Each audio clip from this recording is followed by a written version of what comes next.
Ben J is a spray paint artist and lets his creativity run wild in his creations. I do a lot of portraits, pet portraits, human portraits, and then, yeah, just kind of, random whatever comes to mind. His favorites include tributes he made in honor of some of the late greats, like Gene Wilder and David Bowie. Those were the two celebrities that I felt I really must get on the canvas. This portrait of Gene Wilder as Willy Wonka, a very special piece for Ben, was displayed for more than a year in his alley. Earlier this week, within just a few minutes, it was stolen. Heavy-duty zip ties had been cut and grommets had been pulled away, and it wasn't here. Ben has no idea who would take it, but has posted all over social media to find out, hoping it may lead to the person responsible. It's certainly going to affect how I hang art out in my outdoor gallery here and what the neighborhood is going to get to see of it.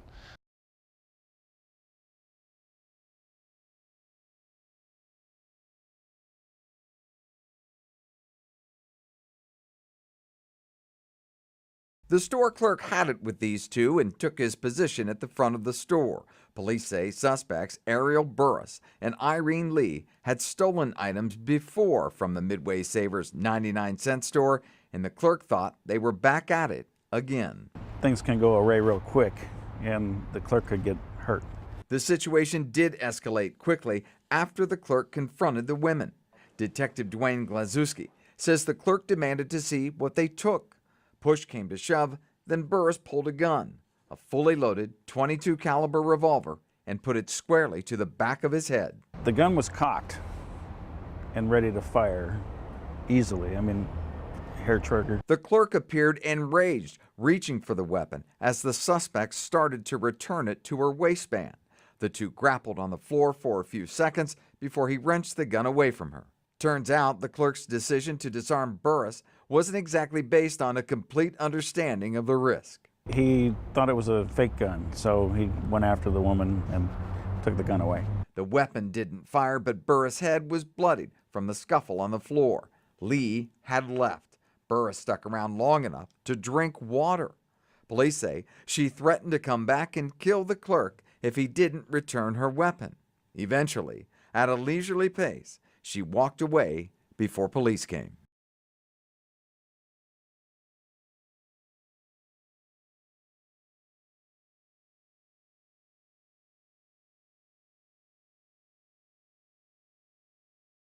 I still can't understand why. I want to ask him, why he did that.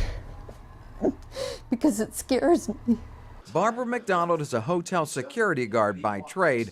Her head is normally on a swivel at work, but that Thursday night she was focused on the Redbox movie selections. Someone came up behind me and said, "Can I go ahead of you?" And I said, "I'm just putting the promo in right now, and I'll be out of your way." The security camera footage indicates the man waited a little over a minute before losing his patience and temper.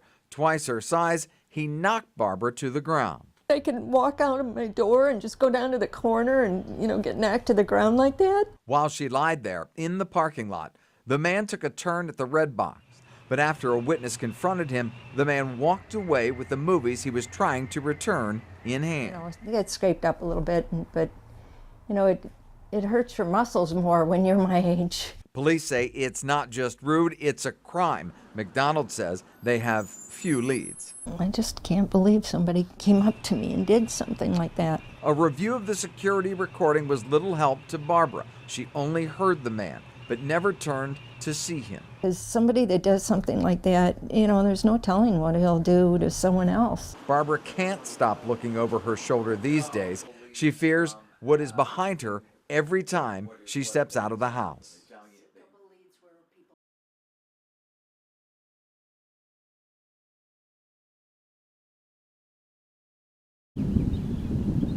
Golf on the scenic greens of the now closed Salt Creek Golf Club didn't make money for its owners, but pro golfer Tyler Toronto says it makes sense to keep the course open where he started playing at 12.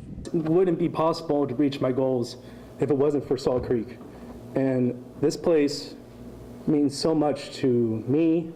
Toronto's not alone. Student golfers, coaches, and community members showed up in force at Wednesday night's Otay Water District meeting, pleading with them to lease the grounds to someone who will keep the course open. Well, for the future-wise, I was planning to work there, and yeah, that didn't work out very well. But This Eastlake High senior, like other student golfers, worried about the impact to scholarship opportunities, considering at least 3 South Bay schools no longer have a home course. A terrible impact on our season. We're currently homeless. We have no place to call home. We have no place to practice regularly, play regularly.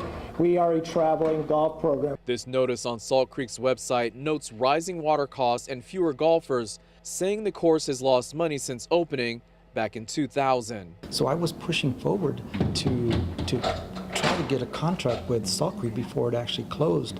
Joe Pantoya is a business owner and former golf instructor at Salt Creek. He's cobbled together some investors and has a plan to create thriving golf greens out of the rubble starting to set in. Our goal was to create a top-notch restaurant facility, which they don't have there, and to cater to a lot of the events.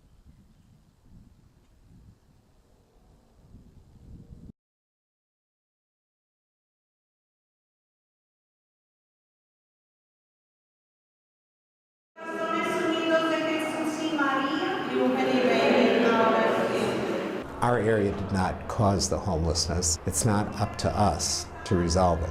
You might say Father Pepe, as he's known, is the protector of the flock. 3,000 parishioners fill the pews on Sunday. 80 children fill the classrooms of Our Lady of Guadalupe School. 99% of the population is Latino.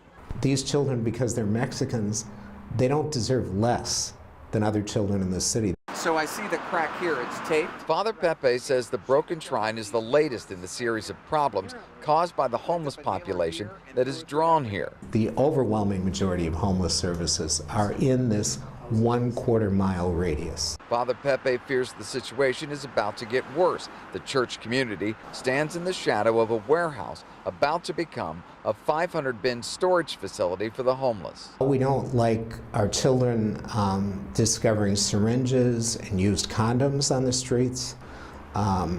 This would not be happening next to the La Jolla Country Day School. Mayor Faulkner promises increased police patrols, security at the facility, and cleanup crews. Father Pepe says caring for the homeless is a shared responsibility among all San Diego neighborhoods, not just Logan Heights. This is not about care for the homeless. This is about getting them out of the way of everybody else.